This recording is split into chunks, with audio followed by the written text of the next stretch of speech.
lining up along the river Sambre. The fighting swelled to a roar all the way down the line into Alsace.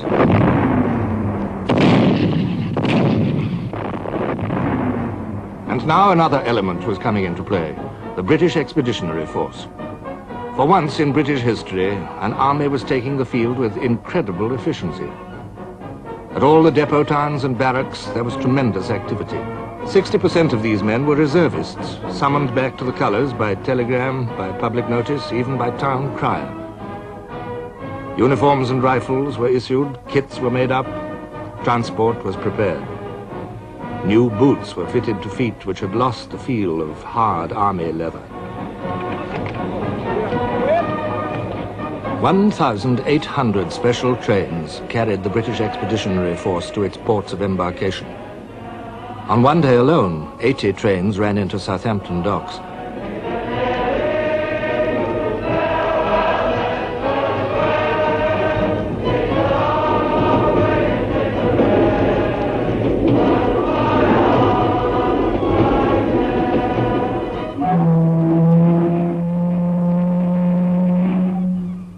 An average of 50,000 tons of shipping per day, safe and unhindered under the protection of the Royal Navy, carried the Expeditionary Force to France.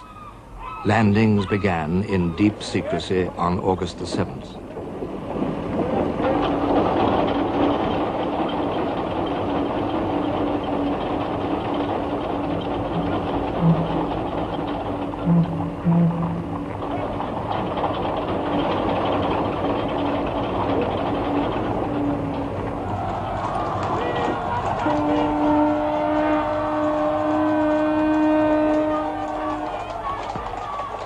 The commander-in-chief of this army was Field Marshal Sir John French.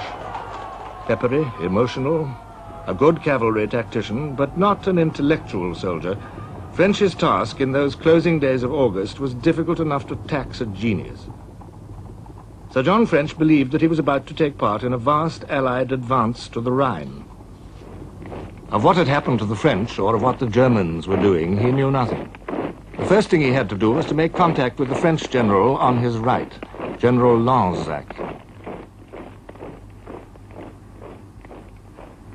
News had just come in that the German armies were making for a place on the Meuse called Huy, H-U-Y. It's a very difficult word to pronounce in English. And French started off gallantly in French, Lieutenant Lanzac, and said, what do you think, qu'est-ce que vous croyez que les Allemands vont faire à? What do you think the Germans are going to do at? And then he stuck H-U-Y, and just couldn't pronounce Huy. So after a moment's hesitation, he said triumphantly, Hoi! What are the Germans going to do at Hoi? And the Frenchman said, what's he say? What's he say? And then, very rudely, Lanzac turned to somebody and said, tell the field marshal the Germans have come to the Meuse to fish. It was a bad beginning. Worse was to follow. Each day, the RFC flew its reconnaissances. Some discovered nothing, but one, scouting over the battlefield of Waterloo, just south of Brussels, was more fortunate. We found the whole area completely covered with hordes of field grey uniforms and heavy stuff, transport, guns, and what have you, coming towards us. In fact, it looked as though the place was alive with the Germans. The pilot landed and was rushed off to tell Sir John French what he had seen.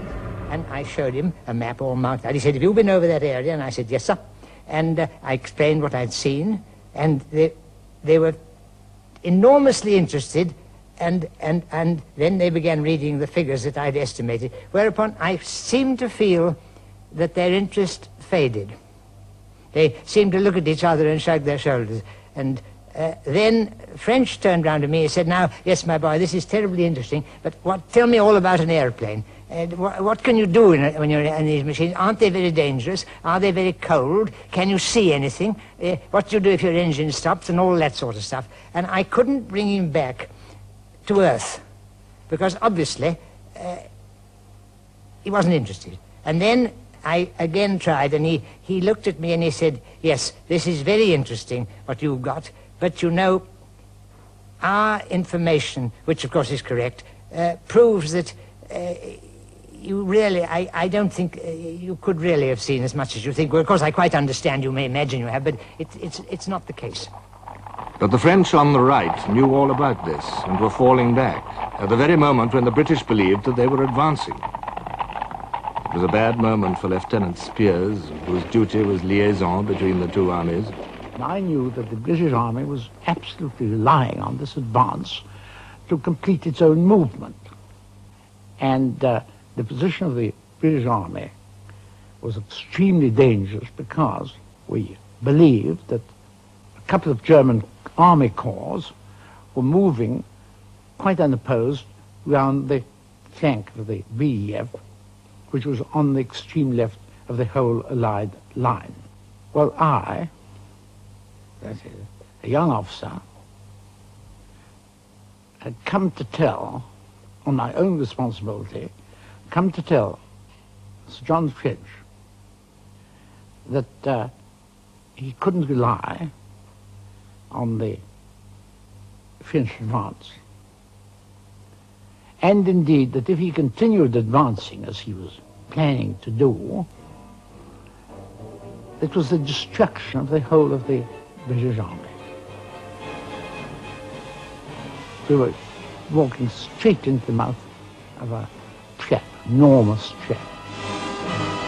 The dream of advancing through Belgium was at an end. From here onwards, it would be all harsh reality. The date was August the 22nd. The position which the army reached was the battlefield of Mons.